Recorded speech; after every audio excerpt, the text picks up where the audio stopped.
민주당 전당대회로 한번 가볼게요.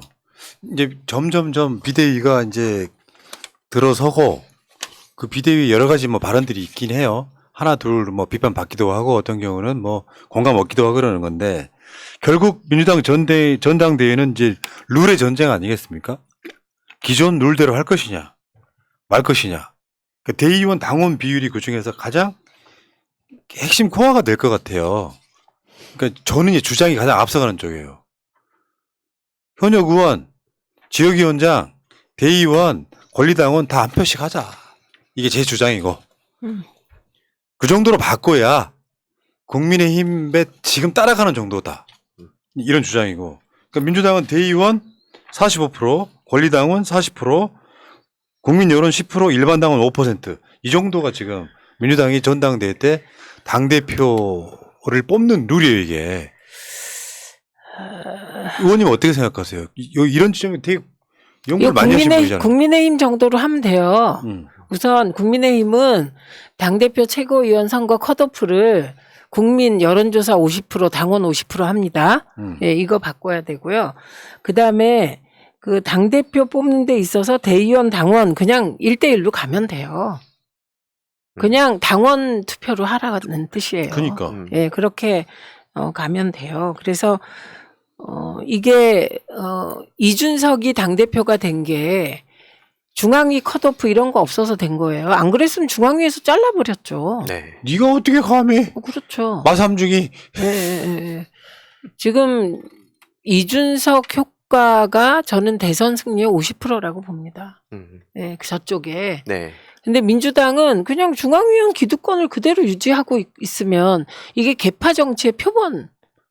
그러니까 이것도 바꿔야 되잖아요. 네. 당대표 경선의 컷오프를 중앙에서 시키는 것도 바꿔야 된다. 네, 그렇죠. 아니 최민희 의원의 어떤 그 공로로 온라인 입당이 가능해졌는데 온라인이라고 하는 그게 선거법이 옛날에 오세훈법 그래가지고 바뀌었던 이유가 돈 적게 들라는 거거든요. 그러면은 카톡으로 당원들한테 물어볼 수 있거든요. 그렇죠. 누구를 본선에 올릴까요라고 묻고 2표씩 줘요. 그러면 당대표 경선에 또는 최고위원 경선에 막 10몇 명씩 나왔어. 그럼 상위에 있는 사람들이 올리면 되잖아요. 당원들이 올리면 되잖아. 네. 왜 중앙위가 그걸 컷오프하냐고요. 그것도 바꿔내야지. 네. 근데 그리고 지금 이 전대 룰 결정을 당원들이 해야죠. 전당원 투표로 해야죠. 이거를 왜 그 국회의원들 몇 명이 합니까? 네. 그게 가장 문제지. 그러니까 어쨌든 지금은 민주당은 권리당원보다 대의원의 비중이 너무 높아. 일각에서는 90대 1이라고 지금 표현하고 있잖아요. 네. 당원 숫자가 늘어나면서. 그렇죠. 45%인데 2만 명쯤 되죠. 예. 네. 그리고 당원이 78만 명 정도 되니까 계산하면 바로 나오죠. 그래서 이 부분은 그냥 1대1로 하세요. 이게 뭐 그렇게 중요해요. 그러니까 이게 무슨 이재명한테 유리해요. 그러면 뭐 대의원들이 다 지역위원장 말 듣는 줄 아세요? 안 그래요. 그러니까 이거 저는 별거 아닌 걸로 싸운다 이렇게 보여요. 그러니까 이거는 어떻게 보면 민주당에서도 그러니까 당 밖에서 보면 우리 같은 사람도 기득권일 수 있어요. 권리당원인데. 한 표밖에 없는데? 아니 그러니까 스피커라? 아예 밖에서 보면 어떤 느낌이냐면 민주당 쟤네들 이렇게 되는 거예요. 그 기득권일 수 있다고. 근데 민주당이 기득권 내려놓는 건 아래로부터 기득권 내려놓으면 안 되는 거잖아요. 맨 위에 현역 의원, 지역위원장, 특히 또 중앙위원, 대의원 이런 사람들이 내 표의 권력을 내려놓을게. 우리 컷오프 안 할게. 당원들이 하세요. 예. 대의원들도 정말 다른 걸 사랑하신다면 권리당원의 90배에 맞붙는 표를 구사할 게 아니라 우리도 한 표만 구사할게요. 그러면 대의원 45%라는 게 의미가 없어지잖아요. 이 자체가. 대의원이 그렇다고 해서 권리당원 밖에서 다른 투표를 하는 게 아니라 권리당원으로서 투표하는 거잖아요. 그때부터는. 그러니까 이게 대선 때 룰처럼 하면 돼요. 대선 다 한 표예요. 네. 경선인단도 한 표, 권리당원도 한 표, 그치. 대의원도 한 표예요. 그러니까 지금 민주당이 온라인 입당법 이후 정당 개혁이 하나도 안 됐다니까요. 네. 그냥 거기서 멈춰버렸어요. 그리고 다시 이제 개파 정치로 돌아가겠다는 신호가 곳곳에서 보이기 때문에 지금 제일 이상한 게 권리당원 일 때 대의원 뭐 90이면 이거 바꿔라 마라 하고 싸우는 게 제일 이상한 거예요. 네. 지금 그럴 때가 아니라니까요. 그러니까 요거는 비대위가 당 전체의 혁신을 위해서 네, 결단하면 이 돼요. 주제를 띄우고 나머지 당 구성원들의 동의를 받아내면 끝나는 거거든요. 근데 네, 당원 다수는 찬성을 하는 거잖아요. 그렇죠. 그러면 되는 거거든. 그래야 국민의힘 비슷해지는 거지 능가하는 것도 아니에요. 근데 비슷해지는 거예요. 근데 지금 이제 그 후에 이야기 하셨으니까 집단 지도 체제냐 단일 지도 체제 이 논쟁도 있잖아요. 또 요게 지금 이제 분위기가 예를 들면 집단 지도 체제는 1위가 당대표하고 2위부터 6위까지가 최고위라는 그 구조예요. 저거 제가 왜 안 되나 설명드리려고요. 네. 2012년 상황으로. 그리고 이제 용어 하나만 더 설명해 드려요. 네. 우리 엄마는 이해를 못 하니까. 네.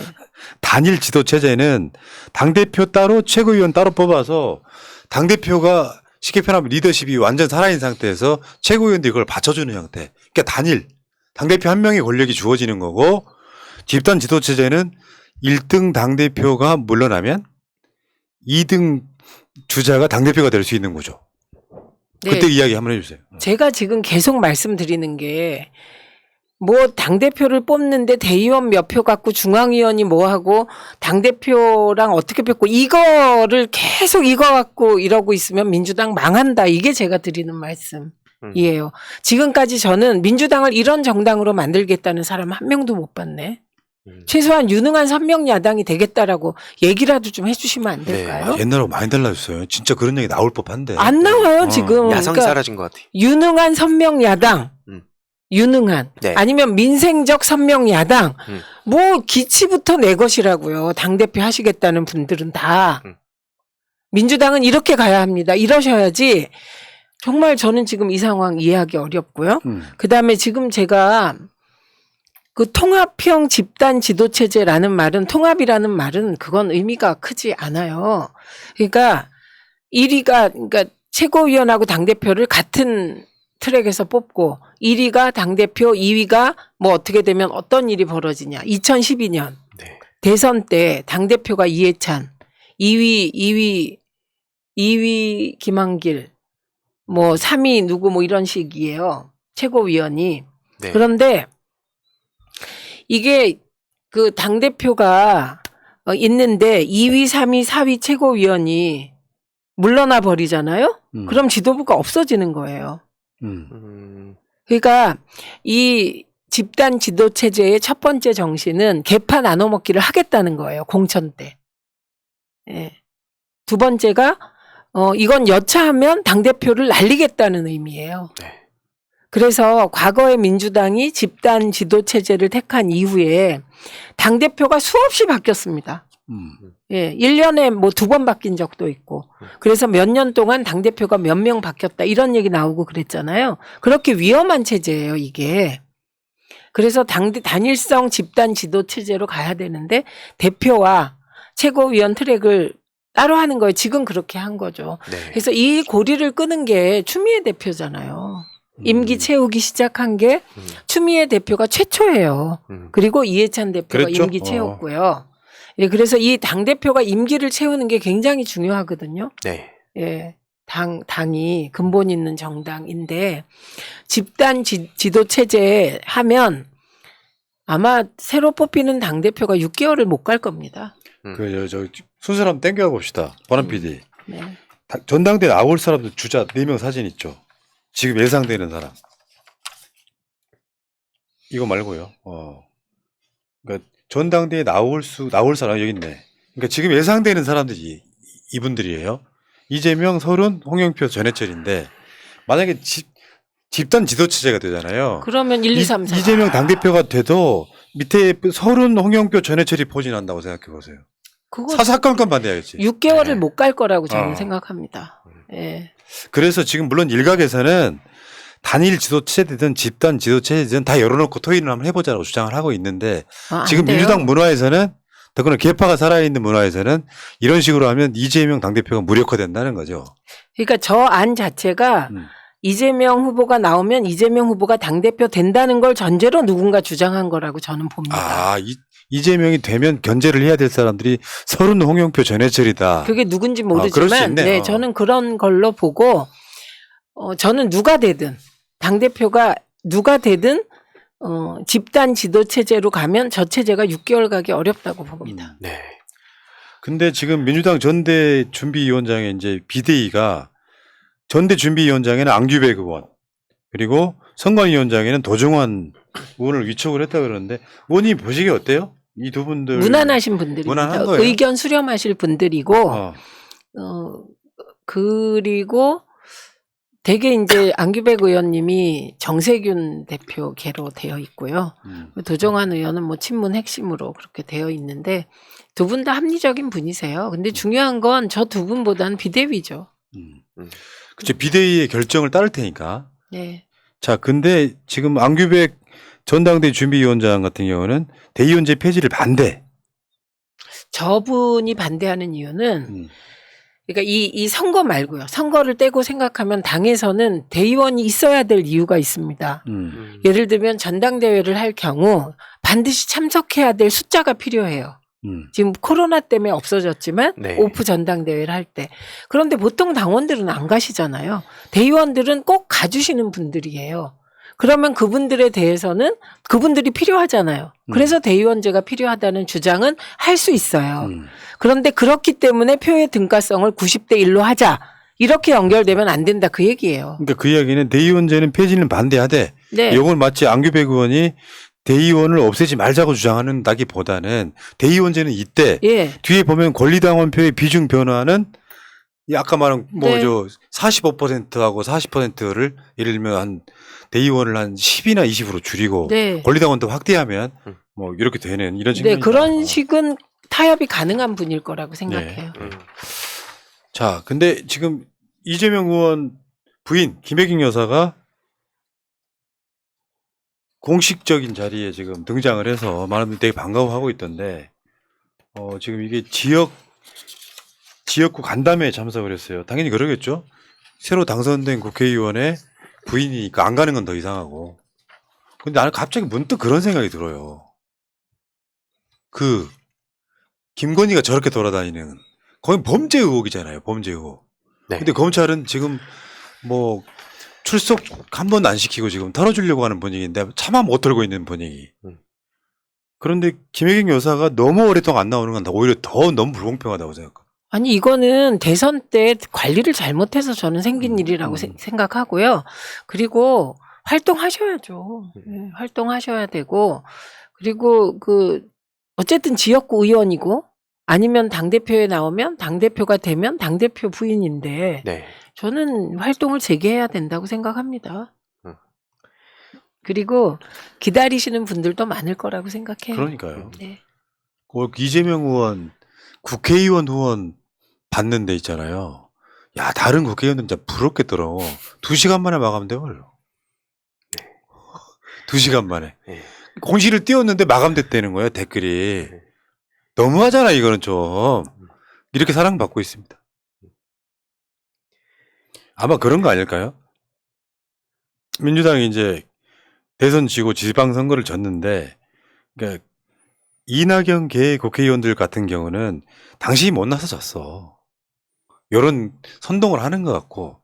근데 이번에도 보니까 지방선거 왜 졌는지 이제 여론조사 해본 거 보니까 민주당이 못해서 같은, 그러니까 이재명이 못해서가 아니라 민주당이 못해서 같은 그런 이야기들이 되게 많이 나오거든요.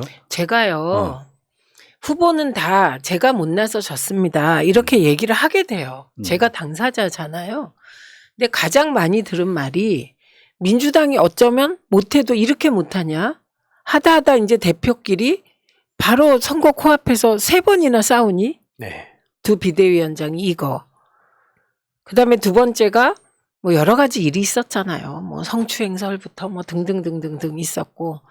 그 다음에 세 번째가 부동산과 세금 때문에 나 너 심판할 거야. 이게 가장 많이 들은 말이에요. 네. 이 세 가지 이거를 변명하시면 안 되죠. 네. 그리고 이제 저는 이렇게 생각해요. 대선 경선 이후에 계속 내부 총질하면서 이낙연의 측근은 윤석열 지지해버리고 이낙연 지지자들도 윤석열 지지해버리고 사실은 그 지지자분도 굉장히 크게 작동했다고 오늘 내부 분열이. 그게 민주당이 못해도 너무 못한다에 들어가 있는 거예요. 네. 네. 그러니까 그런 것들이 다 작동을 했는데 이재명 네가 나와서 당권 잡으면 우리한테 공천에 불리해 같은 이재명 캐릭터가요. 공천 불리할 걸 줄 사람도 저는 아니라고 보거든요. 아, 그리고요. 좀 이 민주당의 공천 시스템에 대한 이해도가 좀 떨어지실 때 저걸 문제 삼는데 국민 경선이 기본이에요. 민주당은. 경선이 기본이에요. 경선. 네. 그렇기 때문에 제가 말씀드렸잖아요. 저 컷오프 시키려고 무지무지한 그 일들이 벌어졌는데 컷오프를 못 시켰다니까요. 아, 내가 생각해보니까 진짜 그러네. 그 상황을 좀 알지. 네. 아. 그러니까 저뿐만 아니라 몇 명을 찍어서 컷오프 시키려고 했는데 못 시켰어요. 이유는 룰이 있어서 룰에 따라 해보면 못 자른 거예요. 여론조사가 최민희가 70이 나오는데 결국은 경선을 붙여. 그냥 공천은 되거든요. 그런 경우는. 네. 여론조사 70 아니고요. 아. 30 몇이요. 그러니까 그 후보들만 넣고 봤을 때. 그런데 그게 안 된다고. 그러니까 공천 걱정 안 하셔도 되는 거예요. 본인이 열심히 하고 지역 기반이 있으면 걱정 안 하셔도 저는 될 것 같은데. 무조건 2명 이상이 공천 신청하잖아요. 네. 그리고 둘 사이의 여론조사 격차가 20% 안 나면 무조건 경선이에요. 저는 그냥 이 쭉 진행된 과정들을 보면서 드는 생각이 저도 뭐 특정 세대가 전부 다 한 번에 물러나가야 된다 이런 무책임한 발언에 공감하진 않거든요. 다만 그냥 선배분들 특히 일부 정말 선 넘는 SNS 행동하는 분들 보면은 그냥 좀 개인적으로 인연이 있고 없고를 떠나서 도대체 왜 정치를 하시나라는 걸 정말 묻고 싶어요. 이거는 진짜 민주당 의원들이나 혹은 뭐 당직자라든지 우리가 전체적으로 한번 생각을 해볼 필요 있다고 보는 게 지난 문재인 전 대통령 사진 하나만 있으면 그냥 선거 쉽게 이겼었잖아요. 그러다 보니까 스스로 우리가 공부를 열심히 했는가 또 우리가 시대에 뒤처진 뭐 발언이나 행동을 하진 않았는가 이런 걸 전반적으로 돌아보고 그리고 여차저차 뭐 이런 얘기가 나와야 되는데 그런 얘기는 싹 사라지고 그냥 무조건 뭐 후보 탓이네 아니네 이런 얘기만 하고 있으니까 그러면서 또 국민들 입에 올리는 게 저는 개인적으로 전혀 공감이 안 되거든요. 그래서 전체적으로 우리가 왜 정치를 하는가, 혹은 뭐 꼭 왜 본인이 다음에 당선이 돼야 되는가 이거에 대해서부터 한번 스스로를 돌아보셨으면 좋겠습니다. 맞습니다. 그러니까 이게 모든 그 기준을 권력을 잡느냐 마느냐, 당선되느냐 마느냐가 아니라 그런 정치인들은 그냥 소위 수박으로 머무는 거고요. 정치인이라고 보기도 어렵죠. 그러니까 가끔씩은 국민들한테 마음의 빚도 좀 남기고 저 사람은 진짜 어려운 데서 정말 고생하네 같은 여러 가지 것들이 얽히면서 국민들이 진정으로 돕고 싶게 만드는 정치를 하는 것이 민주당의 저는 기본적인 목표라고 생각합니다.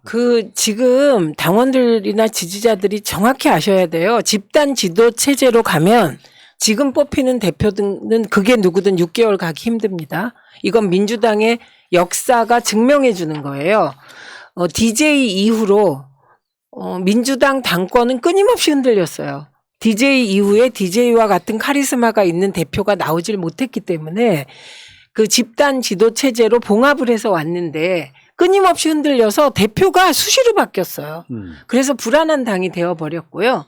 그거에 종지부를 찍은 게 단일성 집단 지도 체제. 당대표와 최고위원을 따로 뽑으면서 그 가능성이 열린 거고요. 이게 흔들리지 않을. 그렇죠. 그리고 최초로 추미애 대표가 2년을 채우셨고요. 그리고 이해찬 대표가 2년을 채우면서 당대표의 임기를 채우는 정당이 된 겁니다.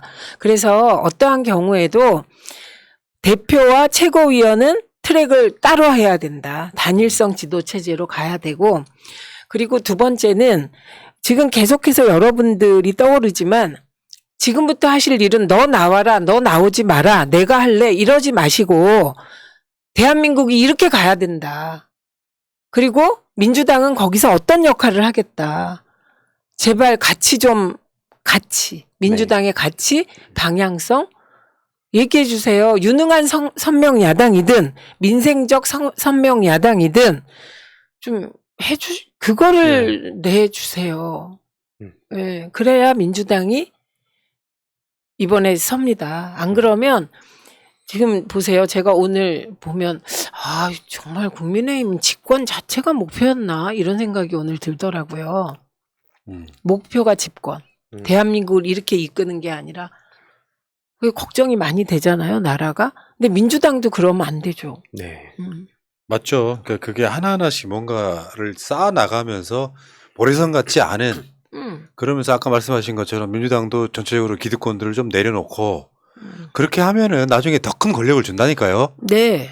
그러니까 빚지고 먼저 내려놓는 사람한테 국민의 마음이 향하게 돼 있는 거기 때문에 저는 민주당이 집권 5년 만에 엄청난 기득권화가 돼서 사실 심판받은 측면이 있지 않습니까? 그래서 민주당은 전 이렇게 생각해요. 149석일 때 가장 잘할 것 같아요. 149석일 때. 너무 과한 표를, 의석을 좀 받았다고 생각을 합니다. 그래서 이기려면 이해찬처럼. 네. 자, 알겠습니다. 이게 이제 뭐 전당의 룰만 갖고 싸우는 게 아니고 또 이런 측면도 있죠. 지금 오늘 방송 그런 얘기만 했지만 민주당이 앞으로 나아가야 할 길, 네. 어떤 가치로 싸울 거냐도 이야기가 돼야 되는데 지금 전당대 룰 갖고만 이제 지지고 볶잖아요. 민주당은 정말 제가 재정립해야 된다고 생각해요. 정말로 민주당은 중산층과 서민의 정당 다시 찾아봐야 된다고 생각해요. 그러니까 지금 그 문재인 정부가 했던 소위 포용적 그 성장이라는 거, 네. 최저임금 소득주도 성장이라는 거, 이거를 다 점검해야 합니다, 민주당이. 예, 그래서 이런 거 하지 않으시고 나 대표 되겠다, 뭐 되겠다, 그리고 이거 진짜 아닙니다. 완전 공감하는 게 어느 순간 소득주도 성장은 실패했다. 이 프레임 혹은 그러니까. 아니다. 이 둘 중 하나로만 자꾸 얘기 나오니까 다들 그러니까. 위축되는데 분명히 유의미한 성과들이 있었거든요. 근데 그 모든 걸 그냥 다 부정해버리고 그래서 그렇게 가면 안 되고 최민희 의원님처럼 우리의 그 공과 가를 정확히 분석을 해서 좀 그 약했던 부분을 어떻게 채워갈 것인가 이걸 통해서 우리 당원들한테 호소하고 공적인 부분은 계속 자랑스럽게 얘기해서 그걸로 중도층까지 섭외해야 된다. 저는 이렇게 생각하고 있습니다. 합리적이고 열심히 하면요 국민들이 표 주게 돼 있습니다. 그럼요. 당원도 마찬가지고. 네. 근데 이렇게 룰 갖고 싸우고 뭐하고 싸우고 뭐 이렇게 하면 진짜 마음이 떠나고 네. 싸늘해지면 정말 어려워진다니까요. 네. 분노하시고 민주당을 욕하는 거 그건 그래도 관심이 남아있고 애정이 있다는 맞습니다. 뜻이잖아요. 이때 진짜 잘해야 될 것 같습니다. 자 마지막으로요. 방송 초반에 이야기했던 것처럼 김건희 저러고 있고 윤석열 똥볼 차고 있고 빵 사러 가고 축구 보러 가고 이러고 있을 때 민주당한테 기회일 수 있어요. 그러니까 정권 초반에 지지율 말도 안 되는 게 나오고 있잖아요. 네. 민주당한테 기회일 수 있어요. 이 기회를 잘 잡기를 바라고 네. 당장 무슨 공천권 같은 그런 거에 매달리다 보면 영원히 버려지는 수가 있다. 여기까지 하겠습니다. 네. 네. 예. 자, 우리 민이 하고 싶은 말 다해 246회 방송 마치고요. 여러분들 나가시기 전에 구독도 좀 부탁드리고 새날은 내일 낮 방송에 다시 오고요. 두 분 고생하셨고요. 물러가겠습니다. 고맙습니다. 고맙습니다. 고맙습니다.